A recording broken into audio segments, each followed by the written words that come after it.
As the majority of you are doubtless already aware, the latest iteration of the Dakar Rally series is now out on the PlayStation, the Xbox and the PC. I'm playing it in particular on the PlayStation, the PS5, so that will give you some idea of the kind of conditions I was working with in terms of physics, loading times, graphics, that kind of thing. Now, I was technically given kind of an early access code, but it didn't really turn out to be an early access because I was sent it on the day of release. That kind of gave me alarm bells, because when an embargo is the same day as release, that's not usually a good sign. Now that I've actually played the game, I think it was probably just an unfortunate coincidence, because the game itself has a lot to love. I will say though, it is a mixed bag for me, because I own another Dakar game. I've got the PlayStation 2 Dakar game. I'm not sure how many there were on the PS2, but I've got at least one of them. I've never played it, and I've never played any of the others. Now, for some of you watching this review, that might be a deal breaker. You might only want the opinion of somebody who's a long-time fan.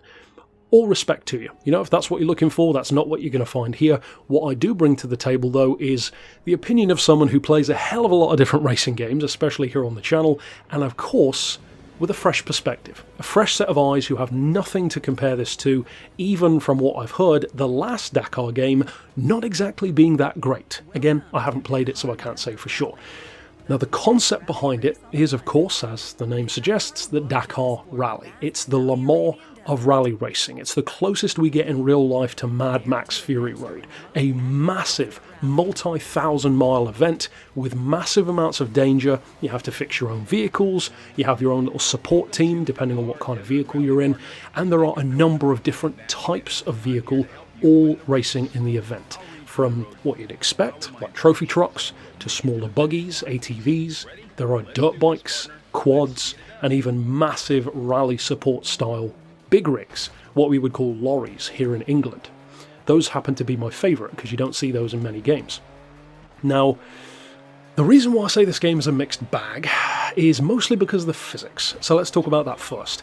The game feels, quite honestly to me, like it's trying to play both sides of the coin. It wants to be a sim sometimes, and it wants to be more forgiving and more of an arcade on other occasions, or if that wasn't the intention, that's simply how it ended up feeling. Because there are not that many games that get, in particular, motorcycle physics and quad bike physics to feel realistic. There are some which have done it very well, but most, especially games that have cars and bikes together, usually don't get the bikes just right. In fact, the best I've ever seen, in terms of doing both, technically wasn't in the same game, and that was actually Polyphony, making cars in Gran Turismo and bikes in Tourist Trophy. Unfortunately, we've never seen those cross over, at least yet, but that would be one hell of a game if it did. In this game, the four-wheel vehicles, quads notwithstanding, for the most part feel good. The big trucks, which is what I started the game with, you know, the big Team Mammoth Red Beast, it feels hefty. It's big, it's heavy, you have to turn a little bit earlier than you would in a truck, or a trophy truck. You have to brake a bit earlier, the power is more sluggish, it's more low-end torque. It does feel believable. The crash physics, not necessarily quite as much. It certainly isn't as in-depth as like a Colin McRae or a WRC game, but it's passable for what it is. And of course the star of the show here is really the rally itself. It's such a massive event in scope that it's more about the event than just the individual cars. When it comes to the bikes though, and to a slightly lesser degree, the quads, wherein it's still an issue for sure, but the bikes are really where it stands out, the physics just don't work for me, because most of the time the physics feel about half a step away from the physics in Test Drive Unlimited, in terms of how the bikes feel. I would say it's a little bit better than Test Drive, even Test Drive Unlimited 2 with the DLC bikes, but not by much. And in particular, where it becomes honestly infuriatingly bad is on really tight turns. If you have to slam on the brakes for whatever reason in a bike, be it going over a crest that you didn't see coming, to avoid one of the dumbass AI vehicles getting in your way, to go around a heavy hairpin, especially if you have it on, pro mode with no markers on the map to show you exactly where you're going, which I'll talk about in a second. For whatever reason, if you jump into some kind of hairpin situation, the bike will, in my experience at least, 9 times out of 10, literally do a 180-degree spin on a dime. The rider won't fly off the bike won't even tip over, you'll just spin around for no apparent reason and be facing the wrong way. Then, when you try and give it some throttle and turn, the bike will proceed to do another 360-degree donut and still be facing the wrong way. So you end up wasting so much time to get your bike going the right direction again in a situation where you should have never lost control in the first place. Now, it cannot just be me who feels this way, and I don't watch other people's reviews before making my own because I don't want to be influenced, but I would be shocked if I were the only person who has an issue with how bikes handle in this game, and that's a shame, because, let's be honest, they are one of the core components, one of the 5 categories, so it's kind of important that they get it right. The quads suffer from the same problem, although, of course, have a very slight advantage in stability, although it doesn't really mean that much because the wheels stick out so far that you'll end up hitting rocks that you didn't even see were there. So for me, as I said, it is a mixed bag when it comes to physics. As long as you keep to a car or a truck, you'll be okay for the most part. For bikes and quads, much more infuriating. Now let's talk about the actual gameplay in terms of how the stages are laid out, what the core game is like. Because, of course, with a game like this, it really is about the event first and everything else after. Well, in that regard, I think it's actually pretty damn good. The graphics, although certainly not anything to write home about, are more than good enough, especially when it comes to the location rather than the vehicle itself, which usually is the opposite to what most games like Forza and Gran Turismo do, and I think it's because they kind of had to do that. This is kind of like a Forza Motorsport where the world needs to look good. And it does look good. It has a rich colour palette, it looks great, and it really does have a feeling of the world being massive. And that's great. Now, I will say, it is mostly a feeling that the world is massive, because this really isn't an open world game. You still have to follow a rally stage route.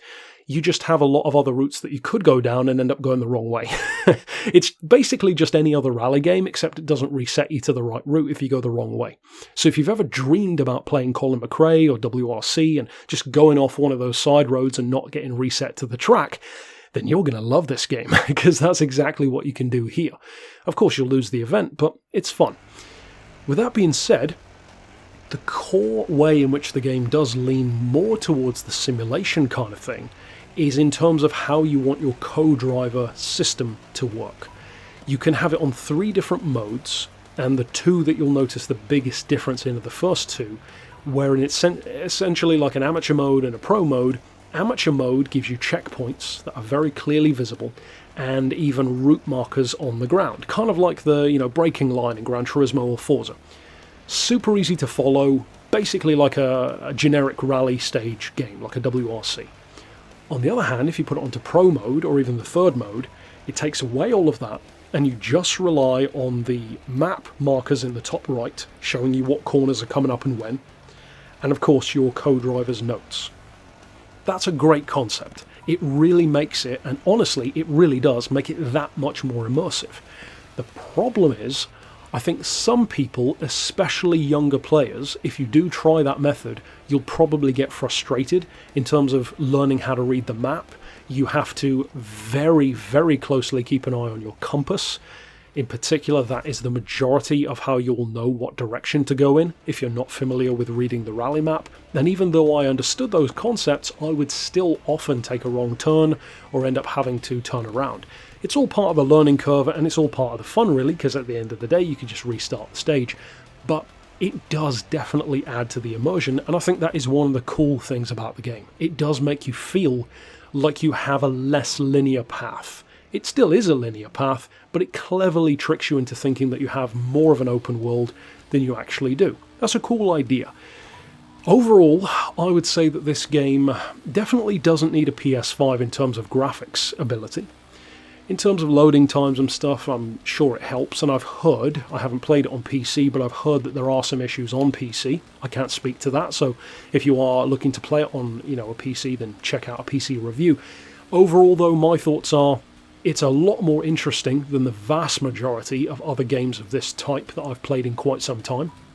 Games like the recent WRC titles, maybe some of the MX ATV games, those games that are pleasant enough, and I can certainly find plenty of good things to say about them, but at the end of the day, they're not typically games that I will go back to that often, if at all, in some cases. For this one, I still don't know how often I'm going to play it, but it definitely appeals to me more than those others do, purely on the strength of the race itself. Having one game that is essentially based around one big event is inherently pretty cool, and unlike a game like Le Mans back on the PS1 or PS2, the world here is at least bigger than just one circuit. So ultimately, that's it for my thoughts on the latest Dakar game.